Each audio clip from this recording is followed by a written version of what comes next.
এটা আসার কথা, তার একটা প্রেসক্রাইব রুট আছে, সেটা পুলিশের মাধ্যমে আসবে, ইন্ডিভিজুয়ালের কাছে পৌঁছাবে, ইন্ডিভিজুয়াল এটা রিসিভ করবেন, ওটা সাইন করবেন, ডকুমেন্ট এটা ফেরত যাবে, কোর্ট অ্যাকনোলেজ করবেন যে যার এটা ইস্যু হয়েছিল সেটা রিসিভ করেছে, তাই তো?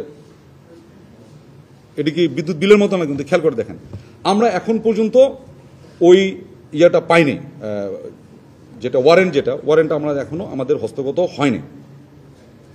কিন্তু বাংলাদেশ সেনাবাহিনী সংবিধান স্বীকৃত বাংলাদেশের সকল আইনের প্রতি শ্রদ্ধাশীল।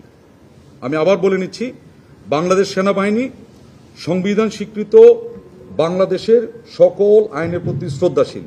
সেই প্রেক্ষিতেই আমরা 8 তারিখেই মানে বুধবার 8 তারিখেই আমরা যেটা করেছি, এই যে অফিসারদের নাম আসছে, এর ভিতরে কেউ আছে অবসরপ্রাপ্ত, কেউ আছে এলপিআর মানে হচ্ছে লিভ প্রায়র রিটায়ারমেন্ট, মানে পিআরএল যেটা অনেকে বলেন, আর অনেকে আছেন অ্যাক্টিভ সার্ভিসে।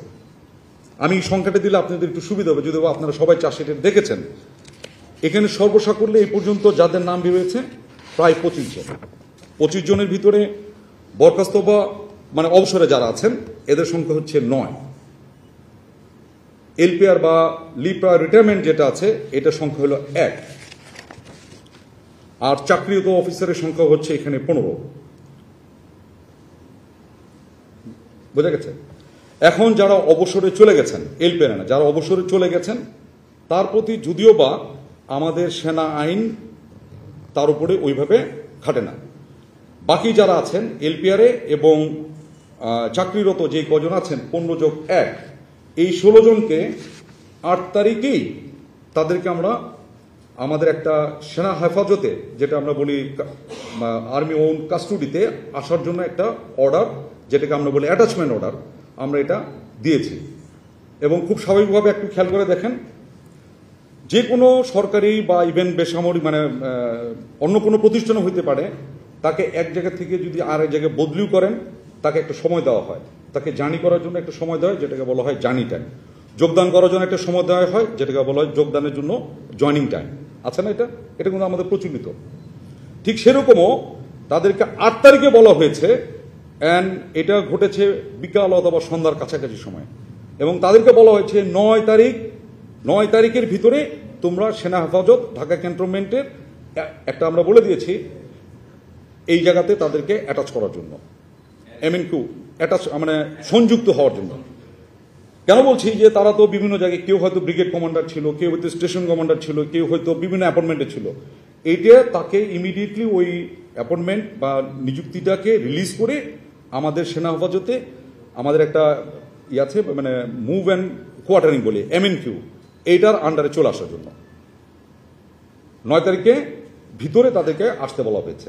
তো আমরা এরকম নামাজের ব্রেকে যখন বেরিয়েছি, দুপুরের লাঞ্চ এবং নামাজের ব্রেকে, তখন আমরা জানতে পেরেছি যে টিভির মাধ্যমে যে এরকম চার্জশিট প্রথমে 1-2, পরে আরেকটা শুনলাম যে 3 নম্বর চার্জশিটও জমা হয়েছে। এবং চার্জশিটের ভিতরে আমরা জানতে পারলাম যে এইখানে একটা চার্জ হয়েছিল যারা গুম সংক্রান্তই, এটা হলো যে যারা ডিজিএফআইতে কর্মরত ছিল তাদের একটা বড় অংশ এখানে জড়িত ছিল বিধায় বা জড়িত আছে এরকম একটা অভিযোগ। আরেকটা আছে র্যাবের TFI নিয়ে, এবং আরেকটা ছিল সেটা 5 আগস্টের রামপুরা ইনসিডেন্সের উপর ভিত্তি করে, তাই তো? ঠিক, এটুকু তো আমরা সবাই জানি। তো এইটা ঘটার পরে যেটা হলো, ওখানে কতগুলো কথা বলা ছিল, যেমন ধরেন সাথে সাথে ওয়ারেন্ট অফ অ্যারেস্ট ওয়ারেন্ট যেটা, সেটাও ইস্যু হয়ে যায়। তো ইস্যুটার ক্ষেত্রে আপনারা সাংবাদিক, আমাদের থেকে আপনারা এটা বেশি জানেন। সেটা হচ্ছে যে এই ওয়ারেন্টটা ইস্যু করে ট্রাইব্যুনাল থেকে, করার পরে এটা কার কাছে যায়? পুলিশের কাছে, IGPর কাছে যায়। তাকে একটা ডেট দেওয়া আছে, 22 তারিখের ভিতরে এটা তাকে কার্য সমাপ্ত করতে বলেছেন। আর এখানে অনুলিপি হিসেবে, অনুলিপি পর্যন্ত মানে ফটোকপি বা অ্যানাদার কপি, এগুলো কপি হিসেবে আমাদের বিভিন্ন অ্যাপয়েন্টমেন্ট যারা আছে তাদের কাছে একটা করে অনুলিপি। আমরা এটা সোশ্যাল মিডিয়াতে দেখেছি, এবং টিভির স্কলে কেউ এটা দিতে পেরেছেন, কেউ দিতে পারে না, বাট আমরা সোশ্যাল মিডিয়াতে দেখেছি এরকম চার্জশিটের অনুলিপির ভিতরে কারো আছে। 8 তারিখে আপনার ICTতে 2টো চার্জশিট, প্রথমে 2টো, পরে 3rd চার্জশিট জমা পড়লো। তাই তো? 8 তারিখে এটা টিভি স্ক্রলে আসা শুরু করেছে বেলা 11টা 12টা 1টা দিক থেকে। তা আমি যেটা বলছিলাম, আমাদের ওই যে আমরা যে রুমে বোর্ডে কার্যক্রমের ভিতরে থাকি, ওখানে কোনো ইলেকট্রনিক ডিভাইসও যান না, টিভি তো দূরের কথা। সো আমরা কোনো একটা ব্রেকে যদি বের হইতাম, নামাজের ব্রেক বা লাঞ্চের ব্রেক, তখন আমরা জানতে পারছি যে টিভির স্ক্রলে বা সোশ্যাল মিডিয়াতে বা কোনো না কোনোভাবে জানতে পারছি যে চার্জশিট জমা হয়েছে বা চার্জশিট ট্রাইব্যুনালে আইসিটিতে এটা অ্যাকসেপ্টেড হয়েছে ইত্যাদি ইত্যাদি।